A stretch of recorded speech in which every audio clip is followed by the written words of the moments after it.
எனக்கு எப்போவுமே பாடல்கள் நான் ரசிக்கிற விதம் நிறைய பாட்டு இருக்குது.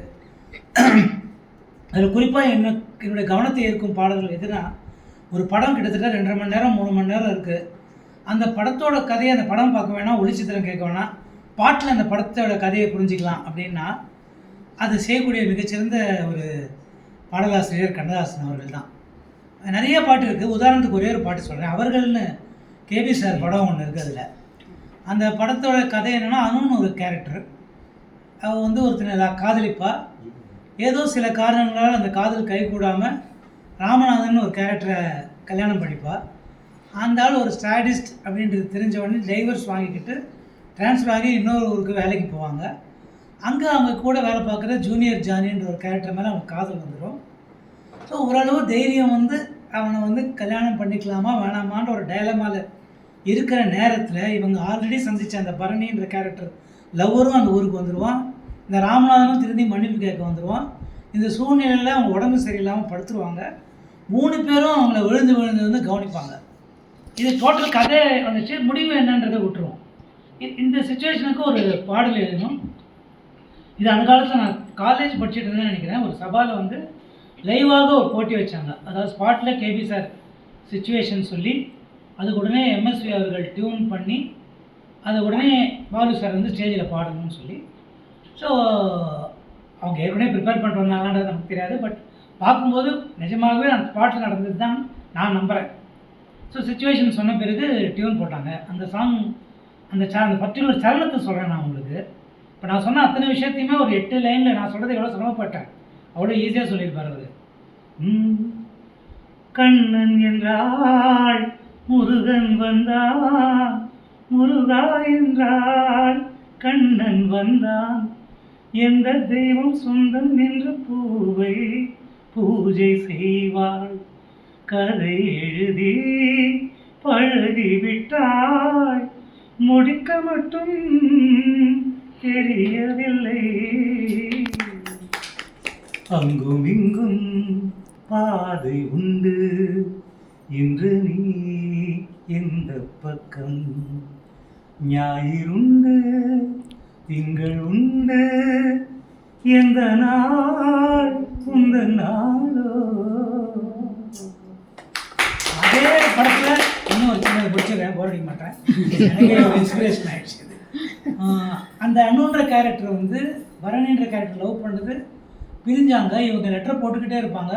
அந்த பரணியோட அக்கா வந்து கொஞ்சம் மென்டலி டிஸ்டர்ப்டு, எல்லா லெட்டரையும் கிழிச்சு போட்டுரும்.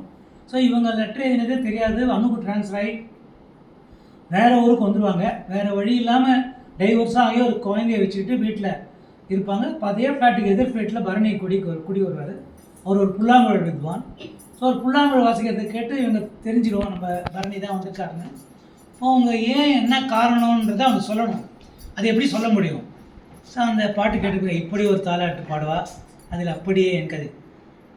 அன்றொரு நாள் மீராவும் கண்ணனை நினைத்தாள், ஏனோ அவளுடைய தலையெழுத்து மன்னனை மணந்தாள், அதுவரை நான் தன் கதையை என்னிடம் சொன்னாள், நான் அதில் இருக்கும் என் கதையை உன்னிடம் சொன்னேன், இப்படி தாலாட்டு பாடவா, அதில் அப்படியே என் கதையை கூறவா, அதில் அப்படியே என் கதையை கூறவா. அபியும் நானும் என்ற திரைப்படம் உண்டு. பிரகாஷ்ராஜ் த்ரிஷா நடித்த திரைப்படம். அதில் வரும் பிரகாஷ்ராஜ் தான் என் அப்பா, த்ரிஷா தான் நான். மன்னித்துக் கொள்ளுங்கள், த்ரிஷா விசிறிகள் இருந்தால் அழகில் ஒப்பிடவில்லை, கதாபாத்திரத்தை ஒப்பிட்டு கூறினேன். என் அப்பா இரும்பு மனிதர். அவர் கண் கலங்கி நான் பார்த்ததே கிடையாது. அப்படியும் அவர் கலங்கிய தருணங்கள் 2. ஒன்று, என்னை பிரசவத்திற்காக மருத்துவமனையில் சேர்த்த பொழுது. மற்றொன்று, இந்த பாடலை கேட்கும் போதெல்லாம் அவர் கண்கள் குளமாகும். அப்படி ஒரு பிணைப்பு இந்த பாடலுக்கும் எனக்கும் என் தந்தைக்குமானது. என் அம்மாவுடன் தினமும் உரையாடுவேன் கைபேசியில். என் அப்பா என்றாவது ஒரு நாள் மட்டுமே உரையாடுவார். ஆனால் இந்த பாடலை எங்கு கேட்டாலும் சரி, எந்த தொலைக்காட்சியில் பார்த்தாலும் சரி, உடனே அலைபேசியில் என்னை அழைப்பார். நானே கிண்டல் செய்வேன், என்னப்பா அந்த பாடலை பார்த்து விட்டீர்களா? அப்படி ஒரு பந்தம் அந்த பாடலுக்கும் எனக்கும். அந்த பாடலில் ஒரு வரிகள் உண்டு. காத்தடிச்சா மகளுக்கு காவலுக்கு நிப்பாரு, காற்றடிச்சா சூரியனை கைது செய்ய பாப்பாரு, மக மட்டும் உசுரா, மத்ததெல்லாம் இவருக்கு கொசுரு. அப்படி ஒரு செல்ல மகளாகத்தான் நான் வளர்ந்தேன். செல்லம் என்றால் எப்படி தெரியுமா? தேர்வுக்காக இரவில் நான் படித்தால் கூட போதும் மகளே தூங்கு, படித்தது போதும், எடுத்த மதிப்பெண் போதும் என்பார். படிக்காதே என்று கூறும் தந்தையை பார்த்ததுண்டா? அவர் கூறுவார், அப்படி ஒரு தந்தை அவர். தந்தை சொல்மிக்க மந்திரம் இல்லை என்பார்கள். ஆனால் இன்றளவும் என் தந்தை எந்த ஒரு சொல்லோ அறிவுரையோ எங்களுக்கு வழங்கியதே இல்லை. அதற்கு மாறாக தம் செயல்களால் வாழ்க்கைக்கு தேவையான அறிவுரைகளை வாழ்ந்து காட்டியவர் என்பா. அந்த பாடல்ல இன்னொரு வரிகள் வரும், பாசத்தினால் பலர் பைத்தியமா ஆனதுண்டு, பாசத்தினாலேயே இவர் பைத்தியமா ஆவதும் உண்டு என்பதற்கு மிகச்சிறந்த உதாரணம் என் தந்தை. அதே பாடல்ல கடைசியா வரிகள் உண்டு, மறுபிறவி உண்டு என்றால் உந்தன் மகளுக்கோ அன்னைக்கோ மகனாக வேண்டும். இதுதான் எங்க அப்பா அடிக்கடி புலம்புகின்ற ஒரு பாடல் வரிகள். மீண்டும் ஒரு ஜென்மம் இருந்தால் நிச்சயமாக இதே அன்னைக்கும் தந்தைக்கும் மகளாக அல்ல அன்னையாக வேண்டும் என்று வேண்டி விடைபெறுகிறேன். இன்று நான் எடுத்துள்ள பாடல் திரு அமரர் எஸ்பி பாலசுப்ரமணியம் அவர்கள் பாடிய மண்ணில் இந்த காதல் என்று கேரடி கண்மணி என்ற படத்தில் இருந்து பாடல். இந்த பாடல் பெரும்பாலும் பார்ப்பதற்கு காதலை பற்றி பேசுவதாக இருந்தாலும் இதை பெண்களை போற்றும்படியாகவும் இருக்கு. என்னோட பார்வையில் நான் இந்த பாடலை பார்க்கிறேன். ஓகே, இது முழுக்க என் கற்பனையே, நான் வலைதளத்தில் பார்க்கவில்லை, புத்தகத்தை படிக்கவில்லை. ஓகே, ஸோ இப்போ எப்படின்னா முதல் வரியில பல்லவின்னு சொல்லுவாங்கள்ல, மண்ணில் இந்த காதல் என்று யாரும் வாழ்தல் கூடும். ஓகே, அவர் என்ன சொல்றாரு, ஆண் பெண் காதலை விட்டுவிடுங்க. ஓகே, ஜென்ரலாகவே உலகத்தில் ஒரு கவிஞருக்கு மொழியின் மேல் காதல், எழுத்தாளர்களுக்கு எழுத்தின் மேல் காதல், பூமிக்கு மலையின் மேல் காதல். ஓகே, இந்த மாதிரி எல்லாத்துக்கும் காதல் உண்டு, எல்லா இயற்கை காதல் உண்டு அப்படின்னு சொல்லி ஆரம்பிக்கிறார். அடுத்து மண்ணில் இந்த காதல் என்று யாரும் காதல் கூடுமோ, எண்ணம் கண்ணி பாவையின்றி 7 ஸ்வரம் தான் கூடுமோ. இதை நான் எப்படி பார்க்கிறேன் என்றால், 7 ஸ்வரம். ஓகே, இசை என்றாலே கலைமகள் தான் சொல்லுவோம், கரெக்டா? ஆண்களை குறிப்பிட மாட்டோம். சுவாமி கலைவாணி அதுதான் மீன் பண்றாரு. இன்னொன்று எப்படி பார்க்குறீங்கன்னா, 7 ஸ்வரத்தை நான் 7 பெண்கள் 7 பருவமாக பார்க்கின்றேன். ஓகே, பேதை பெதும்பை அறிவை தெருவை பேதை பெதுமை மங்கை மடத்தை பேரிழப்பு என்று அதை 7 ஸ்வரத்தை மேட்ச் பண்ணுற மாதிரி நான் என்னோட கவலை பார்க்குறேன். ஸோ அடுத்த டேரக்டர் நான் சரவணன் பேர். ஓகே, வெண்ணிலமும் பொன்னினதையும் கண்ணியின் துணையின்றி மன்னிக்கவும் கரெக்ட் தான் பாடுங்க. வெண்ணிலவும் பொன்னினதையும் கண்ணியின் துணையின்றி என்ன சுகம் எங்கு படைக்கும், பெண்மையின் சுகமின்றி சந்தனமும் சங்கத்தமிழும் பொங்கிடும் வசந்தமும் சிந்திபுரம் பொங்குமோகும் தங்கிடும் குமுதமும் கன்னிமகள் அருகில் இருந்தால் சுவைக்கும் கன்னிமகள் அருகில் இருந்தால் சுவைக்கும் கன்னித்துணை இழந்தால் முழுதும் கசக்கும் என்று சொல்லுவார். அவர் எடுத்தோன்னா பாருங்க, நிலவு பொன்னினது ரெண்டுமே இருக்கு, ரெண்டுமே பெண்கள் தான் ஒப்பிட்டுக்கிறாங்க. ஏன்னா வேற வழி இல்லை. நீங்க நிலவு கண்டிப்பா ஒரு படத்திலே பாத்தீங்கன்னா நீங்க வந்தா நிலாவே வெட்கப்படுது, உங்க முகத்தை பார்த்தா நிலாவே வெட்கப்படுதுங்கிறாங்க, கரெக்டா? ஸோ அதே போல பொன்னினதி ஷேக்ஸ்பியரே எப்படி சொல்றாருன்னா, அருவியை கேஸ்கேடிங் ஹேர் ஸ்டைல் சொல்றாரு, பெண்களின் கூந்தலை கேஸ்கேடிங் ஹேர் ஸ்டைல் சொல்றாரு. ஓகே, அப்படி பாத்தீங்கன்னா அருவியும் பெண்களையும் ஒப்பிடுகிறார்கள். ஓகே, வெண்ணிலவும் பொன்னினதியும் கண்ணியின் துணை, அதான் பெண்கள் இல்லாம கவிதை எழுத முடியாது சொல்ல வராங்க, அதுதான் பாயிண்ட். ஓகே, அடுத்து சந்தனமும் சங்க தமிழும். ஓகே, தமிழை பாருங்க எப்படி சந்தனத்தை ஈக்குவலா சொல்றாரு. சந்தனமும் சங்க தமிழும் பொங்கிடும் வசந்தமும் வாடை. ஓகேவா, தங்கிடும் குமுதமும் நங்கை. ஓகே, தமிழ் சந்தனம் எல்லாம் அந்த அளவுக்கு பெண் நறுமணமா இருக்கு, அந்த மாதிரி ஃபீல் பண்ணி எழுதுறாரு. பொங்கி வரும் சிந்து அமுதம் தங்கிடும் குமுதம், பெண்கள் தான் ஏற்றுக்கிறார், அதான் சொல்ல வர்றாரு. அடுத்தது கன்னிமகள் அருகில் இருந்தால், அதே ஆங்கிலத்தில் ஒரு பிரபாவம் உண்டு. when you are sitting with a beautiful girl, even when you are in a hot stove, it will 1 hour will be 1 minute. Okay, அதான் கன்னிமகள் அருகில் இருந்தால் மிகவும் சுவைக்கும், கன்னித்துணை இழந்தால் மிகவும் வாழ்க்கையே வேஸ்ட்டுங்கிறார். ஓகே, கன்னித்துணை இழந்தால் அனிச்சா பேச நினைக்கிறேன், இல்லைன்னா வேஸ்ட்டுங்கிறார். Okay, 3 minutes. ஓகே, அடுத்தது கடைசி எப்படி முடிக்கிறாரு பார்த்தீங்கன்னா, விழியினில் மொழியினில் நடையினில் உடையினில் அதிசய சுகம் தரும் அணங்கியவள் பிறப்பளவாக முடிக்கிறார். எப்படின்னா அதாவது பசங்க மட்டும்தான் காதில் வந்து லெட்டரில் எழுதுவாங்க, செல்ஃபோன் அடிச்சு டிக்கு போயிடுச்சா ப்ளூ வருதா எல்லாம் பார்ப்பாங்க. பொண்ணுங்க அப்படி கிடையாது, பார்வையிலேயே சொல்லுவாங்க. படத்துலேயே பார்த்தீங்கன்னா பங்கு அங்கே போகிறா பாரு, திரும்பி பார்த்தோன்னா டூயட் இல்லாட்டி சூப் சாங், ஓகேவா? அதை வெளியிலே சொல்லிட்டாங்க. மொழின்னு ஓகே, நம்ம கூட 1 வருஷம் ப்ராஜெக்ட் வேலை பார்த்துட்டு இருப்பாங்க, ஓகே, காலேஜ் ஒர்க் பண்ணிட்டு திடீர்னு பார்த்தா பத்திரிக்கை வைப்பாங்க லவ் பண்ணணும். அங்கே காதலுக்கு மொழி தேவையில்லைன்னு சொல்ல வர. வெளியினில் மொழியினில் நடையினில் உடையினில். நீங்கள் லவ் பண்ண சார் தெரியும், லவ் மேரேஜ் தான், லவ் பண்ண கேட்டால் தெரியும், ஓகேவா? நீங்கள் ஒரு பொருள்கிட்ட போயிட்டு எனக்கு வந்து இந்த கலர் தான் பிடிச்சிருக்கு, ட்ரெஸ் போட்டு சொல்ல தேவையில்லை. பேச்சுவாக்கில் எனக்கு எல்லோ கலர் பிடிக்கும், திடீர்னு சர்ப்ரைஸாக ஒரு நாள் பார்த்தீங்கன்னா எல்லோ ட்ரெஸ் போட்டு வசம். ஸோ இதுதான் நான் டைம் காரணமாக இந்த சரணத்தில் முடிச்சுக்கிறேன். நன்றி. இன்னைக்கு கொடுத்துருக்க தலைப்பு வந்து ரொம்ப ரொம்ப ஒரு சிக்கலான தலைப்பு. ஏன்னா நான் வந்து என்ன நினச்சேன்னா, ஒரே ஒரு பாடல் தான் எடுக்கணும், அதை பற்றி ரொம்ப டீட்டெயிலாக பேசணுங்கும் போது ரொம்ப குழப்பம். ஏன்னா நிறையா பாடல்கள், அதுவும் திரை இசை பாடல்களை எடுத்து நம்ம பேசணுங்கும் போது எந்த பாடலை எடுக்கிறது அப்படிங்கிறதுல ஒரு பெரிய தடுமாற்றம் இருந்தது. ஸோ நான் வந்து ஒரு வித்தியாசமான பாடலை எடுக்கலாம் அப்படிங்கும்போது உறவுகளை பற்றி நிறைய திரை இசை பாடல்கள் நமக்கு வந்திருக்கு. ஆனால் எல்லாத்துலேயுமே பார்த்தீங்கன்னா தாயை பற்றி போற்றி பாடல்கள், இல்லாட்டி தந்தை மகள், இப்போ சமீபத்தில் நிறையா பாடல்கள் வந்திருக்கு. இந்த மாதிரி நிறையா பாடல்கள் வந்திருக்கு. ஆனால் 1985 ஒரு மலையாள மொழியிலேருந்து மறு உருவாக்கம் செய்யப்பட்ட ஒரு படம் வந்து ஃபாசில் டைரக்ஷனில் நதியா இன்ட்ரடியூஸ் ஆன பத்மினி நதியா நடித்த பூவே பூச்சுடவா. அது வந்து தமிழ் திரையுலகில் மிகச்சிறந்த படம்.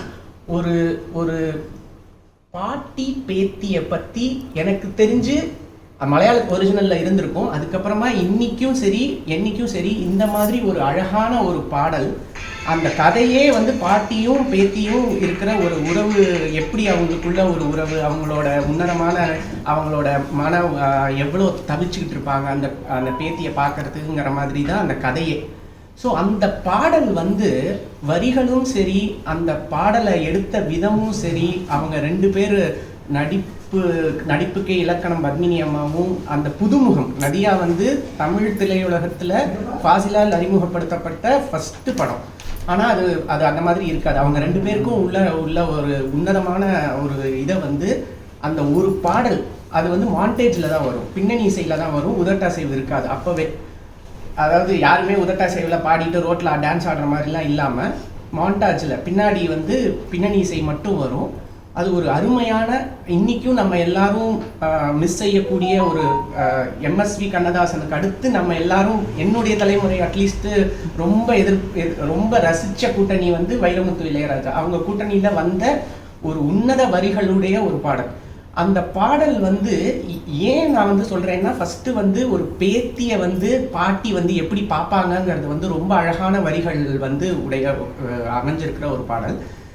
அதற்கு முன்னாடி வந்ததில்லைங்கிற வந்து நம்ம சொன்னோம். 2வது அந்த கதையை வந்து ஒரு சின்ன சினாப்சிஸ், அதாவது அந்த கதையையும் அந்த பாட்டியோட கண்ணோட்டத்தில் என்னெல்லாம் நடக்குதுங்கிறத வந்து ஒரு 3 நிமிட பாடல், ஒரு 4 நிமிட பாடலுக்குள்ளே அந்த படத்தோட கதையவே சொல்லியிருப்பாங்க.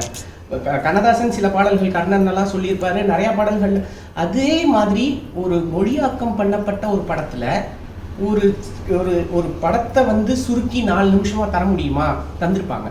அந்த படத்தில் வந்து நான் சொன்ன பாடல் எல்லாருக்குமே தெரியும். பூவே பூச்சுடவா, என் நெஞ்சில் பால் வார்க்கவா, வாசல் பார்த்து கண்கள் பூத்து நின்றேன், காத்து நின்றேன் வா. இந்த சரணம் பார்த்தீங்கன்னா அவங்க வீட்டில் வந்து ஒரு மணி கட்டியிருப்பாங்க. அந்த மணி வந்து கிளைமேக்ஸ் வரைக்கும் அந்த மணி வரும். அந்த அழைப்பு மணி எந்த வீட்டில் கேட்டாலும் ஓடி நான் வந்து பார்ப்பேன், தென்றல் என் வாசல் தீண்டவே இல்லை, கண்ணில் வெந்நீரை வார்த்தேன், 3 minutes. கண்களும் என்னோட ஜீவன் வந்து இன்னும் கொஞ்ச நாள்ல போகுது. அப்போ நான் வந்து என்னோட ஜீவ தீபங்கள் வந்து என்னோட தீபம், நான் வந்து அணைய போற விளக்கு, அதுக்கு வந்து நீ வந்து ஒரு நெய்யா வந்திருக்க அப்படின்னு சொல்லுவார். ஜீவ தீபங்கள் ஓயும் நேரம் நீயும் நெய்யாக வந்தாய். அதுக்கப்புறமா எனக்கு அது வந்து ஏன் ரொம்ப பிடிக்கும்னா, என்னுடைய மகளுக்கு வந்து நான் எங்கள் அம்மா பேரை வைக்காம எங்கள் பாட்டி பேரை வச்சேன். ஸோ எங்கள் அம்மா அந்த பாட்டை பார்க்கும்போது சொன்னாங்க, பேத்தி என்றாலும் நீயும் என் தாய். அந்த ஃபர்ஸ்ட் சரணத்தோட கடைசி வரி வந்து என்னன்னு பார்த்தீங்கன்னா, நீ என்னோட பேத்தி மட்டும் கிடையாது, நீ எனக்கு தாயின்னு சொல்லும் போது அப்படியே கண்கள் வந்து ரொம்ப குளமாகும். அதுவும் அந்த சித்ராவோட வாய்ஸ்ல வந்து பேத்தி என்றாலும் நீயும் என் தாயின்னு சொல்லி முடிக்கும்போது ரொம்ப ரொம்ப அழகா இருக்கும். அதே மாதிரி நீ எனக்கு தாயின்னு சொல்லி ஃபர்ஸ்ட் பாடுவாரு. ஆனாலும் தாயார் நீ நீ எனக்கு பேத்தியா தான் இருக்க, நான் உனக்கு என்னதான் இருந்தாலும் தாய்க்கு தான் ஃபர்ஸ்ட் முதல்ல இடம். அப்போ அடுத்த சரணத்துல என்ன சொல்லுவாருன்னா, இந்த ஜென்மங்கள் மாறும் பொழுது நீ எனக்கு மகளா பறக்கணும்னு சொல்லி பாடுவாரு. அது கற்பனையின் உச்சம்னே சொல்லலாம். நீ எனக்கு இப்போ இந்த ஜென்மத்துல எனக்கு நீ பேத்தியா இருக்க, அடுத்த ஜென்மத்துல ஜீவங்கள் மாறும் பொழுது நீ எனக்கு மகளாய் பறக்க வேண்டும், பாசராகங்கள் பாட வேண்டும் சொல்லி முடிக்கும் போது அதுவும் அதே மாதிரி அந்த வேண்டுதலோட முடிப்பாங்க. அதே மாதிரி அந்த படத்தோட கிளைமேக்ஸ் பார்த்தீங்கன்னா, அவ வந்ததே தன்னுடைய பாட்டியை கொஞ்ச நாள் பார்க்கணும், அவளுக்கு கொஞ்சம் மூளையில ஒரு கட்டி இருக்கும். ஸோ அவங்க திரும்பி போவாங்க. திரும்ப அவ அதே வேண்டுதலோட திரும்ப காத்துட்டே இருப்பாங்க. திரும்பவும் அதே அந்த அழைப்பு மணி எடுத்து மாற்றுறதோட அந்த பாடல் முடியும். ஒரு அதாவது பேத்தி பேரன்கள் அந்த பாட்டி ஒரு உறவை இவ்வளோ டீட்டெயிலாக, இவ்வளோ அழகா உணர்ச்சி பூர்வமாக இசையும் சரி அந்த பாடல் வரிகளும் சரி இதற்கு முன்னாடியும் கொடுத்ததில்லை. இது ஒரு ரொம்பவே என்ன சொல்றது, ஒரு வித்தியாசமான ஒரு உறவு பாடலாக தான் நான் பார்க்குறேன். அதனால தான் இந்த பாட்டை நான் தேர்வு செஞ்சு இதை விட்டு வெளியேற வேண்டியிருந்திருக்கும். இந்த பாட்டு மன்றத்தில் ஒரு விஷயம் என்னவென்றால், பாட்டை முடிவு செய்து விட்டோம் என்றால் பொருள் அதிலிருந்து எடுத்துக்கொண்டு நன்றாக பேசலாம், சுலபமாகிவிடுகிறது நம்மளோட வேலை. சரி, நான் இன்னைக்கு எடுத்துக்கொண்ட பாடல் சைவம் படத்தில் அழகே அழகே எதுவும் அழகே அன்பில் விழியில் எல்லாம் அழகே அப்படிங்கிற இந்த பாடல்.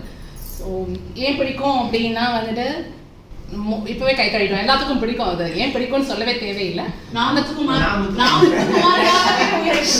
அவர் அந்த பாடல் பார்த்தா அந்த குழந்தையும் அழகா இருக்கும், குரல் கொடுத்த குழந்தையோட குரலும் அழகா இருக்கும், காட்சி உருவாக்கம் அழகா இருக்கும், வேற என்ன இசை எல்லாமே அழகு.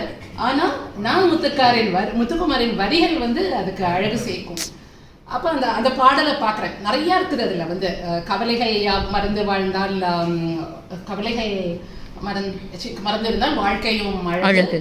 அப்புறம் சாரி எனக்கு வர மாட்டேங்குது. கவலையாகவும் மறந்தால் வாழ்க்கை முழுதும் அழகு, இயற்கையோடு இணைந்தால் அழகு அப்படின்னு, நன்மைக்கு சொல்லிடும் பொய்கள் அழகு, அந்த மாதிரி அழகு பற்றி நிறையா சொல்லியிருப்பாரு. ஆனாலும் பார்த்தா முதல் வரி அழகு அழகு அன்பின் விழியில் எல்லாம் அழகு. அவர் முடிக்கிறதும் பார்த்தீங்க அப்படின்னா, பூக்கும் பூவில் வாசம் என்ன அழகு, அதையும் தாண்டி வீசும் நம் நேசம் தானே அழகு. ஸோ அன்பு நேசம் அப்படிங்கிற அதை உறுதிப்படுத்துறது அப்படிங்கிறது பார்த்தீங்கன்னா காலம் காலமாக அது நடக்குது. ஒரு பொருள் உண்மைன்னா அது நம்ம பல விதமாக காலம் மாறினாலும் அது நமக்கு தொடர்ந்து சொல்லப்பட்டு கொண்டே இருக்கிறது. இப்போ அகத்தின் அழகு முகத்தில் தெரியும் அப்படிங்கிற ஒரு பழமொழி எடுத்துக்கிட்டோம். இல்லை புறத்திருப்பெல்லாம் எவன் செய்யும் யாக்கை அகத்திருப்பு அன்பிலவர்க்கு அப்படின்னு வள்ளுவர் சொன்னாலும் சரி, யார் சொன்னாலும் அந்த அன்பை பற்றி தான் சொல்கிறாங்க. இது காலத்தை தாண்டி ஒலிக்கும் ஒரு குரல். அதே மாதிரி நம்ம இப்போ ஒரு ஹெலன் கெல்லர் அப்படின்னு சொல்லிட்டு ஒரு அமெரிக்க பெண்மணி இருக்காங்க, சிலர் கேட்டிருக்கலாம். அவங்களுக்கு காது கேட்காது, வாய் பேச முடியாது. ஆனாலும் அவங்களோட ஆசிரியர் அன்பில் அவங்க நிறைய கற்றுக்கிட்டு ஒரு பெரிய சிறந்த பேச்சாளராகவும் சிறந்த எழுத்தாளராகவும் ஆக்டிவிஸ்டாகவும் ஆனாங்க, சமூக ஆர்வலராகவும். ஸோ அவங்களுமே சொல்லியிருப்பாங்க, அதாவது உலகத்தின் மிகச்சிறந்த சிறந்தவையோ அல்லது அழகான விஷயங்களையோ நாம் கண்ணால் கண்டோ அல்லது தொட்டு பார்த்து உணர முடியாது, நம்ம இதயத்தால் தான் உணர முடியும். ஸோ நம்ம காலம் மட்டும் இல்லை, உலகத்தில் எங்கே எடுத்துக்கிட்டாலும் இந்த அன்பு நேசம் அப்படிங்கிற அந்த விஷயம் ஓங்கி ஒழிக்குங்கிறதுனால தான் அவர் முதல்லையும் அதை அன்பை வச்சாரு, இறுதியிலையும் அது நேசமாக வச்சாரு. நம்ம ஒரு புது வருஷத்தோட நம்ம இங்கே கூடுறோம். ஸோ எனக்கு இந்த பாட்டை எடுத்துகிட்டு என்ன தோணுச்சுன்னா, அன்புக்கு நம்ம எதுவுமே முதலீடு செய்ய வேண்டியதில்லை, நம்ம மனசு தான் தேவை. நம்மளால் முடிஞ்ச அளவுக்கு அந்த அன்பை அந்த அன்பு வழியால் இந்த உலகத்தை பார்த்து அழகாக்குவோம் அப்படின்னு சொல்லிட்டு முடிச்சுக்கிறேன். நன்றி. அனைவருக்கும் வணக்கம். இந்த திரைப்பட பாடல்கள்லேயே எனக்கு மிகவும் பிடித்தமான தாலாட்டு பாடல்களை தான் எடுத்திருக்கேன். தாலாட்டுன்னொடனே எப்பயுமே தாய் பெண் பாடுற பாட்டு இல்லாமல், போன தடவையே எனக்கு கொஞ்சம் இதை அதை எடுத்துட்டு நான் இந்த வாட்டி ஹீரோ ஒரு ஆண்மகன் பாடும் தாலாட்டு பாடல்கள், முதலில் ஒரு ஆண்மகன் வந்து ஊருக்கே பாடுறான். அந்த பாட்டு வந்து சின்ன தம்பி என்ற படத்தில் வந்த திரைப்பாடல். துளியிலே ஆட வந்த வானத்து மின் விளக்கே, ஆழியிலே கண்டெடுத்த அற்புத ஆணி முத்தே, தொட்டில் மேலே முத்து மாலை வண்ண பூவா விளையாட, சின்ன தம்பி எசப்பாட என்று ஊரையே உறங்க வைக்க தாலாட்டு பாடுகின்றான். அடுத்ததா ஒரு ஆண்மகன் என்னை ஈர்த்த பாடல் வந்து தன் தாய்க்கே தாலாட்டு பாடுறான். இந்த ராம் என்ற திரைப்படத்தில் வரும். ஆராரிராரோ நான் இங்கு பாட, தாயே நீ கண்ணுறங்கு என்னோட மடி சாய்ந்து, ஆராரிராரோ. அதுல எல்லா வரையும் பாட முடியாது, நம்ம காலத்தை மேற்கொண்டு அதுல மிகவும் என்ன மனதை வருடிய வரி வந்து இறைவா நீ ஆணையிடு தாயே எந்தன் மகளாய் மாற அரறிறாரோ என்ற அந்த வரியோடு அவன் அந்த பாடலை முடிக்கும் பொழுது நமக்கே ஆகா என்ன ஒரு அழகான தாலாட்டு அம்மாவுக்கு. அடுத்ததா அதே அவனுக்கு ஒரு குழந்தை பிறக்கிறது, பெண் குழந்தை. அந்த குழந்தையை பார்த்து அவன் பாடுகிறான். ஆரிரோ ஆராரிரோ இது தந்தையின் தாலாட்டு, பூமியே புதிதானது இவள் மழலை மொழி கேட்டு, தாயாக தந்தை மாறும் புது காவியம், இவன் வரைந்த கிறுக்களில் இவளோ உயிர் ஓவியம். எனக்கு தெரிஞ்சு இதுக்கு எல்லாத்துக்குமே நான் விரிவாக்கம் சொல்ல வேண்டாம் என்று தோன்றுகிறது. இந்த வரிகள் தானாகவே அந்த செல்ஃப் எக்ஸ்பிளனேட்டரி என்பது போல் உள்ளதால் நான் அந்த பாவத்தை மட்டும் உங்களுக்காக கூற விரும்புகிறேன். அடுத்தது இதே ஆண்மகன் ஒருத்தியை காதலிக்கிறான். அவளை கண்டு பாடுகிறான். கண்ணே கலைமானே கன்னிமயில் என கண்டேன் உன்னை நானே, அந்திப்பகல் உன்னை நான் பார்க்கிறேன், ஆண்டவனை இதைத்தான் கேட்கிறேன். ஆரிராரோ ஓராரிரோ. சரி, அது அடுத்த லெவல்ல போய் அதே பெண்மகளை ஒருவேளை மனம் முடிந்தானோ இல்ல மனம் முடித்து குழந்தை பிறந்ததோ, குழந்தைக்காகவும் இருக்கலாம் தன் பெண்டாட்டிக்காகவும் இருக்கலாம். இந்த பாட்டு மிகவும் ஒரு அறிவுரை சொல்ற மாதிரி தான் இந்த பாட்டு இருக்கும். ஏனென்றால் பழைய காலத்து பாட்டு, எம்ஜிஆர் பாட்டு, அதனால இப்படிதான் இருக்கும், அறிவுரை சொல்ற மாதிரி தான். இந்த பச்சை கிளிக்கொரு செவ்வந்தி பூவினில் தொட்டிலை கட்டி வைத்தேன், அதில் பட்டு தூகிலுடன் அந்த சிறகினை மெல்லென இட்டு வைத்தேன், நான் ஆராரோ என்று தாலாட்ட இன்னும் யார் யாரோ வந்து பாராட்ட. இந்த பாடல்ல பாத்தீங்கன்னா மிகவும் அறிவுரையாகவும் இருக்கும்.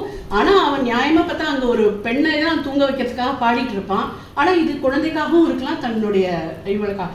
இதே இன்னும் ஒரு அடுத்த உறவு முறையை சொல்ற மாதிரி, இந்த அம்மா தான் பாடுவாங்களா, மாமன் அடிச்சாரோ அத்தை அடிச்சாரோன்னு, இந்த ஆண்மகனும் பாடுகிறான். தன்னுடைய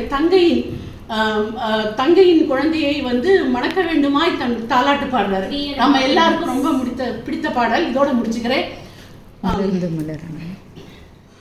நம்ம இவர் சிவாஜி கணேசன் மலர்ந்து மலராத மலர்ந்தும் மலராத பாதி மலர் போல வளரும் விழி வண்ணமே, வந்து விடிந்தும் விடியாத காலை பொழுதாகி கலைந்த எண்ணமே, நதியில் விளையாடி கோடியில் தலை சீவி நடந்த இளம் தென்றலே, வளர்பொதிகை மலை தோன்றி மதுரை நகர் கண்டு வளர்ந்த தமிழ் மன்றமே, அன்பே நதியில் விளையாடி அப்படி போகும்.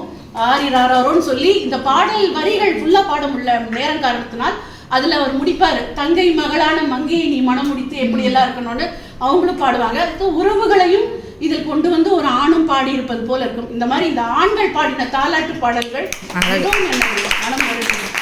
பாட்டுக்கு போறேன். நானே பிறந்துக்க மாட்டேன் அந்த பாட்டு வரும்போது. ஏன்னா நீங்க 80s 90s தான் இருப்பீங்க, நம்ம கொஞ்சம் பழசா போகலான்னு நான் எடுத்திருக்கேன். சந்திரபாபு பாடின பாட்டு கவலை இல்லாத மனிதன்னு நினைக்கிறேன் அந்த படம். ஆனால் இந்த பாட்டு நான் எடுத்ததுக்கு காரணம் அந்த பாட்டுக்காகன்னு சொல்ல முடியாது, அந்த பாட்டு எதனால உருவாச்சுன்ற விஷயத்த சொல்லிட்டு அந்த பாட்டுக்கு போகிறேன். பட்டுக்கோட்டை மக்கள் கவிஞர் கல்யாண சுந்தரமும் கண்ணதாசனும் படங்களுக்கு பாட்டு எழுதின காலம். அப்போ வந்து இவங்க 2 பேருக்குள்ள ஒரு ஆரோக்கியமான போட்டி இருந்திருக்கு. நான் எழுதுறது நல்லா இருக்கு, நீ எழுதுறது நல்லா இருக்குன்னு ஒரு ஆரோக்கியமான போட்டி தான். ஒரு சமூகம் சார்ந்த பாடல் எழுதுன்னு சொல்லும்போது கண்ணதாசனே சொல்லுவாராம், பட்டுக்கோட்டை யார்கிட்ட சொல்லுங்க அவர் எழுதுவாருன்னு சொல்லுவாராம்.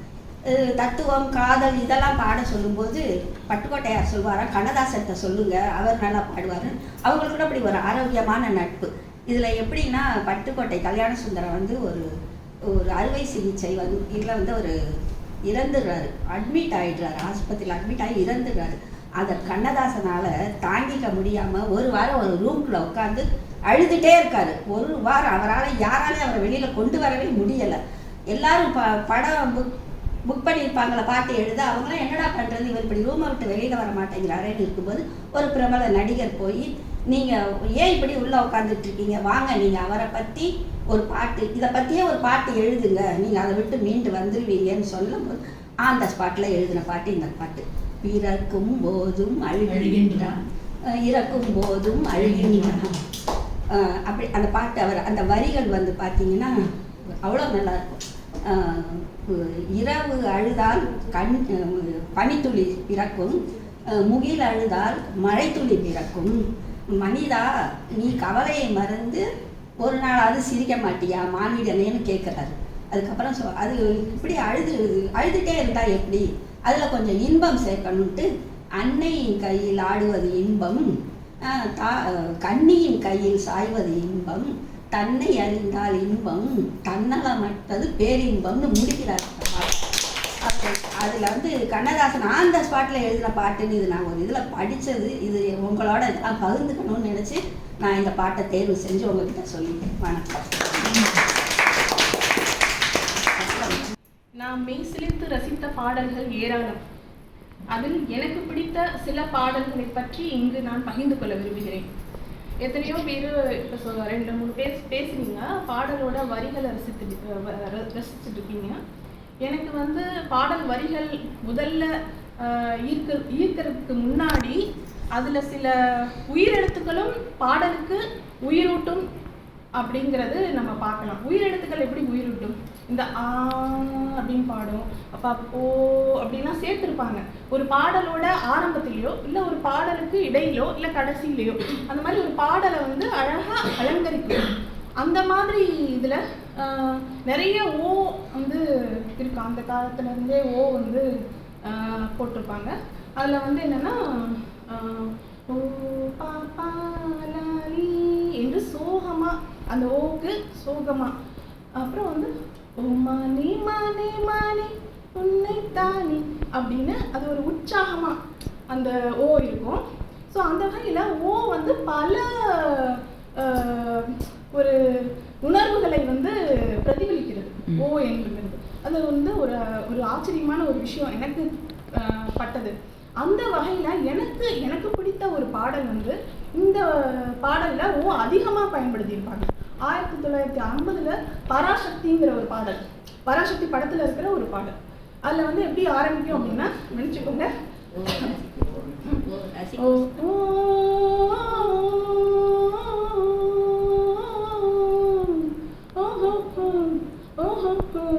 அப்படின்னு சொல்லிட்டு ஓ ரசிக்கும் சீமானே வா ஜோலிக்கும் உடையணிந்து கலிக்கும் நடனம் புரிவோம் அப்படின்னு அழகா அது எப்படி கோரியா வந்து பண்ணியிருப்பாங்க கண்ணதாசன் அவர்கள்.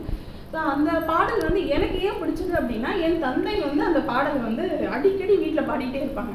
முதல்ல எனக்கு வார்த்தையே தெரியாது, வேற சின்ன ஜிகி ஜிகி ஜின்னு அது எனக்கு ஒன்றும் புரியாது. அதுக்கப்புறம் தான் எங்கள் தந்தையார் வந்து சொன்னாங்க இந்த பாடல் இப்படி இருக்கும் அப்படின்னு சொல்லிட்டு ஓன்னு நான் பாடி, அது எனக்கு ரொம்ப பிடித்த பாடல்.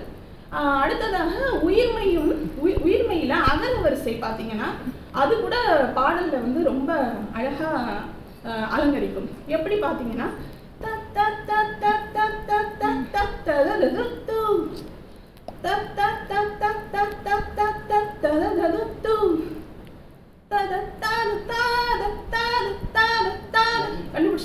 கண்டுபிடிச்சிட்டாங்க. அந்த மாதிரி அந்த இது எப்படி அழகா கடைசியில தான் வரும், ஆனா அந்த பாடலுக்கு கடைசியில அழகா சேர்த்திருப்பாங்க. அது வந்து எனக்கு ரொம்ப பிடித்தது. கவிதையும் அழகா இருக்கும். அது ஒரு காலை நேர ஒரு கடற்கரையில எப்படி இருக்கும் அப்படின்னு சொல்லிட்டு அதுல வந்து வானெங்கும் தங்கவின் மீன்கள் விழிமை மூட சூரியன் வந்து கடல் குளித்தே நேரம் நேரம் எவ்வளவு அழகான பாடல். இந்த மாதிரி நேரம் டைமிங் நேரம் எனக்கும் ஆகிவிட்டது. இது மாதிரி நம்ம பல பாடல்கள் வந்து நம்ம அழகா ரசிச்சிருக்கோம். அதே மாதிரி நமக்கு கஷ்டம் வரும்போதும் நம்ம வந்து சில பாடல்கள் வந்து நமக்கு ஊக்கமளிக்கும். இப்போ கூட மெயின்டெனன்ஸ்லாம் அதிகப்படுத்திட்டாங்க, கவலையாக இந்த மாதிரி அதை உடை ஒரு சரித்திரம் படை 2 நிமிஷத்துல என்ன ஆகும்னா அந்த பொங்கி எழுவோம். ஆனா பொங்கல் வந்து மங்களா போயிடும். அப்புறம் வந்து நமக்கு வந்து ஒரு மாதிரி ஆயிடும், அது வந்து சோம்பேறி ஆயிடும். ஸோ இந்த மாதிரி பாடல்களுக்கு மத்தியில சில பாடல்கள் வந்து நம்ம மனசுல தங்கும். அந்த மாதிரி பாடல் பார்த்தீங்கன்னா எல்லோருக்கும் நல்ல காலம் உண்டு, நீரம் உண்டு வாழ்விலே, எல்லாருக்கும் நல்ல ஏற்றம் உண்டு, மாற்றம் உண்டு உலகிலே அப்படின்னு சொல்லி நான் முடித்துக் கொள்கிறேன். இதையோட தான் நான் ஆரம்பிச்சேன். என் வாழ்க்கையில் நடந்த சின்ன கதை இது வந்து எனக்கு என் அப்பாவுக்கு இந்த பாடல் இந்த 3 சேர்ந்து ஒரு கனெக்டான ஒரு கதை. என்ன பாட்டு அப்படின்னா நெஞ்சுக்குள்ளே இன்னாருன்னு சொன்னால் புரியுமா அந்த பாட்டு. இந்த பாட்டு வந்து என்ன அப்படின்னா எங்கள் அப்பா வந்து ரொம்ப ஒரு சௌந்தர்யோட பெரிய ஃபேன் அவர். நான் சின்ன வயசில் இருக்கும்போது வந்து ஒரு 3rd 4th படிக்கும் போதெல்லாம் வந்து இந்த பாட்டு பார்க்கையில வந்து பார்ப்பாரு. அந்தளவுக்கு எனக்கு தெரியாது, ஏதோ கேட்குறாங்க அப்படின்ற மாதிரி இருந்தது. இது அப்படியே ஒரு 6வது 7வது அப்படி படிக்கும்போது அதே மாதிரி தான் என்ன வேலையாக இருந்தாலும் இந்த பாட்டு ஓடிச்சுன்னா உடனே புல்லுன்னு ஓடி வந்து பார்ப்பாரு. குளிச்சுட்டு இருந்தா கூட இந்த கடகடன்னு ஓடி வந்து பார்ப்பாரு. அவ்வளோ பிடிக்கும் அந்த பாட்டு அவருக்கு. சரின்னு சொல்லிட்டு அந்த ஒரு 6வது 7வது படிக்கும்போது நான் என்ன பண்ண ஆரம்பிச்சிட்டேன், வேணுக்குன்னு சவுண்டை வால்யூம் ஏற்றி விட்டு அது மாதிரி வம்பலுக்கு ஆரம்பிச்சிட்டேன். ஏன்னா அது மாதிரி தூக்கணும், அந்த பாட்டில் வர மாதிரி தூக்கணும், தூக்கினாதான் நான் அந்த பாட்டை வைப்பேன் அப்படின்ற மாதிரி சின்ன சின்ன சேட்டைகள் அந்த மாதிரிலாம் இந்த பாட்டோட நான் வம்பலுக்கு ஆரம்பிச்சிட்டேன். அப்புறம் வந்து ஒரு 9th 10th அந்த மாதிரி போகவே இந்த பாட்டு அப்படியே ட்ராவல் ஆகிக்கிட்டே இருந்தது. அதே மாதிரி வந்து பார்ப்பாரு. நான் வந்து அப்போ வந்து என்னாச்சு அப்படின்னா இது வந்து ரொம்ப அப்படியே எக்ஸ்ட்ரீமில் போயிடுச்சு. எப்போ போட்டாலும் இந்த பாட்டை வந்து பார்க்குறாரு அப்படின்ற மாதிரி நானும் அதை ரசிக்க ஆரம்பிச்சிட்டேன் அந்த பாட்டு ஃபுல்லாகவே. அப்புறம் வந்து ஒரு 9வது 10வது படிக்கும்போது எங்கள் அக்கா கல்யாணம் ஆனது. அப்போ அந்த பாட்டு நானும் ரசிக்க ஆரம்பிக்க போய் எனக்கும் வந்து மாப்பிள்ளை வந்து கார்த்திக் மாதிரி தான் பார்க்கணும். எனக்கு அவருக்கு சௌந்தர்யா பிடிச்ச மாதிரி எனக்கு கார்த்திக் தூக்குங்க. அதனால வந்து எனக்கு அந்த மாதிரி ஒரு முறுக்கு மீசை வச்சிருக்கணும், வேஸ்ட் சட்டை போட்டிருக்கணும், அதே மாதிரி ஹேர் ஸ்டைல் வச்சிருக்கணும். ஸ்கூல்ல வந்து பிள்ளைங்களோட இருக்கும்போது கூட எல்லாரும் வந்து அப்பெல்லாம் தனுஷ் சிம்பு அது மாதிரி தான் இருந்தாங்க. ஆனா நான் மட்டும்தான் வந்து கார்த்தி மாதிரி அப்படிங்கிற மாதிரி நான் பேச ஆரம்பிச்சேன். ஸோ இந்த பாட்டு வந்து என்னன்னா இன்ன வரைக்குமே டிராவல் ஆகிட்டு இருக்கு. இப்போ அப்பா இல்லை, ஆனாலும் அந்த குட்டி குட்டி நினைவுகள் வந்து இந்த பாட்டோட வந்து என்னோட ஒரு ஒரு ஒரு டச்சிங்கான சாங் இது. அதனால எப்போ இந்த பாட்டு ஓடினாலுமே கண்டிப்பாக நின்று அந்த பாட்டு முடிகிற வரைக்கும் பார்த்துட்டு அந்த மெமரிஸ்லாம் பண்ணிட்டு அதுக்கப்புறம் என்ன ஒரு உற்சாகம் தரக்கூடிய தலைப்புல எனக்கு பிடித்த பாடல்.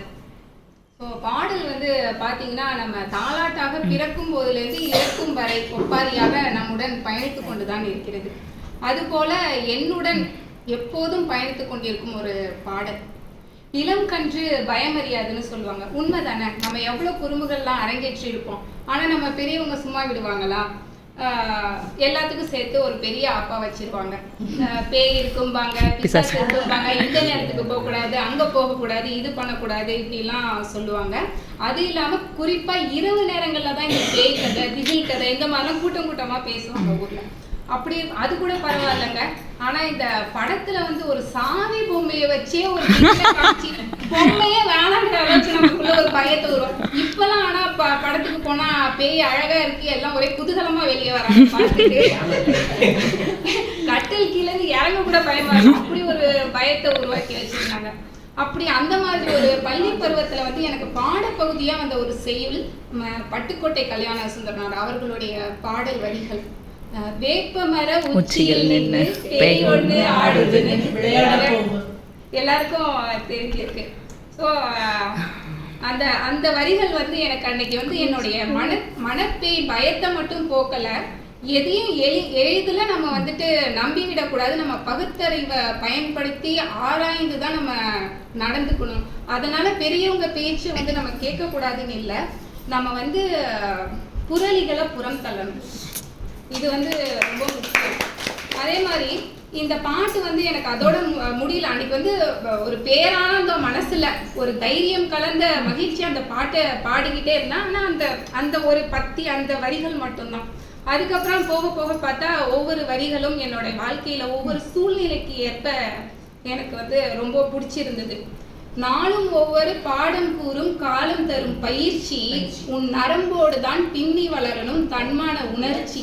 எவ்வளவு தோல்வி ஏமாற்றங்கள் வரட்டும், அது என்னுடைய பாடம். நான் இறக்கும் வரையும் காலங்கள் எனக்கு வந்து பாடம் கற்பிச்சுக்கிட்டே இருக்க போகுது. நான் தோக்க போறதே கிடையாது, நான் கத்துக்கிட்டே இருக்க போறேன். நான் எப்பவுமே ஒரு மாணவியா தான் இருக்க போறேன். அதே மாதிரி உன் நரம்போடு பின்னி வளரணும் தன்மான உணர்ச்சி. எதையுமே விட்டு கொடுக்காத, உன் மொழியை விட்டு கொடுக்காத, உன் நாட்டை விட்டு கொடுக்காத, நீ உன்னை தாழ்வா நினைக்காத. இப்படி ஒவ்வொரு விஷயமும் வந்து என்னோட அது பயணிச்சுக்கிட்டே இருக்கு.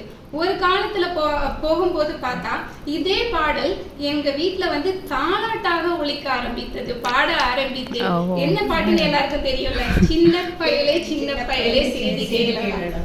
அது இன்னும் வரைக்குமே என் பசங்களுக்கு ஒவ்வொரு சூழ்நிலையிலும் அதுல இருக்கிற ஒவ்வொரு வரியுமே வந்து நான் சொல்லிக்கிட்டே இருப்பேன். ஆளும் வளரணும் அறிவும் வளரணும்டா, அதுதான் வளர்ச்சி, அதுதான் நீ எனக்கு தர மகிழ்ச்சி. இந்த மாதிரி ஒவ்வொரு வரிகளும் மனுஷனா இருங்கடா, நீங்க தான் இந்த உலகத்துக்கே ஒரு வலது கை. இந்த மாதிரி ஒரு சமூக நோக்கு உள்ள பாடல் எந்த காலகட்டத்திலையுமே ஒரு ஏற்றக்கூடிய ஒரு பாடலா இருக்காது.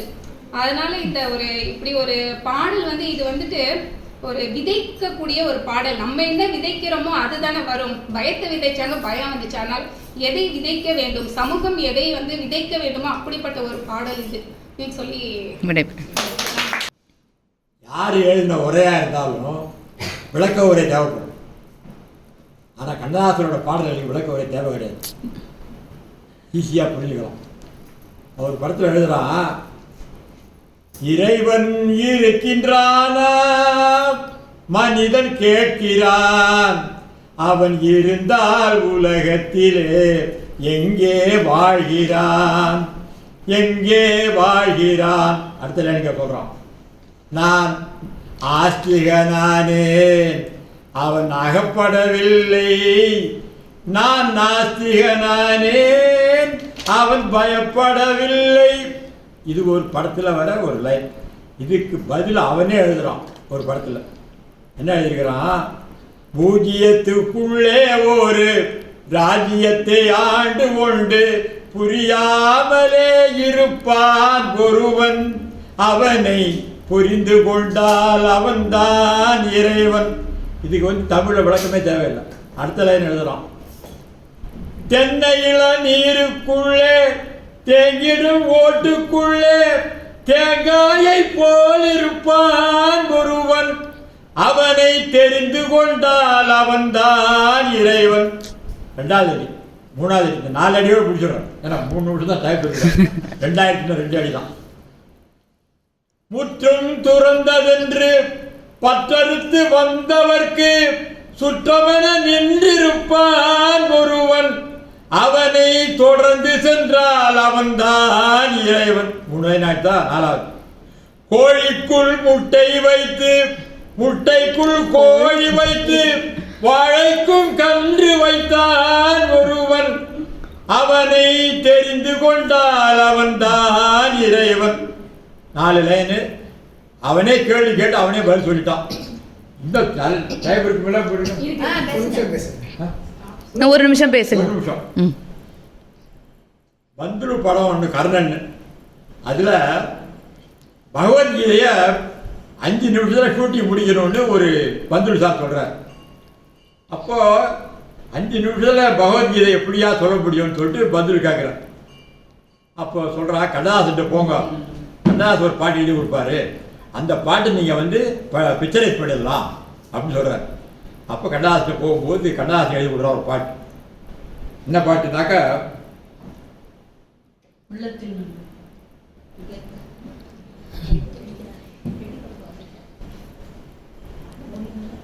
மரணத்தை எண்ணி கலங்கிடும் விஜயா, மரணத்தின் தன்மை சொல்வேன். மானிடர் ஆன்மா மரணம் எய்தாது மறுபடி பிறந்திருக்கும். மேனியை கொள்வாய், மேனியை கொள்வாய், நீ விட்டு விட்டாலும் அவர் மேனி வெந்துதான் தீரும் ஓர் நாள். அது ஒரு லைன். அப்புறம் அடுத்தது எழுதுறார், என்னை அறிந்து கொண்டாய் எல்லா உயிர்களும் எனதென்றும் அறிந்து கொண்டாய். கண்ணன் மனசு கல்மனதோ காண்டீபம் நழுவ விட்டாய், காண்டீபம் நழுவ விட்டாய். மன்னனும் நானே, மக்களும் நானே, மரம் செடி கொடியும் நானே. சொன்னவன் கண்ணன், சொல்பவன் கண்ணன், துணிந்து நில் தர்மம் வாழ. ரெண்டாவது மூணாவது எழுத பிடிச்சிடலாம். புண்ணியம் இது என்று உலகம் சொன்னார், அந்த புண்ணியம் கண்ணனுக்கே. போற்றுவார் போற்றலும், தூற்றுவார் தூற்றலும், போகட்டும் கண்ணனுக்கே. கண்ணனே சாற்றினான், கண்ணனே காட்டினான், கண்ணனே கொலை செய்கின்றான். நின் காண்டீபம் எழுக, உன் கைவண்ணம் எழுக, இக்களமெல்லாம் சிவக்க வாழ்க. நன்றி.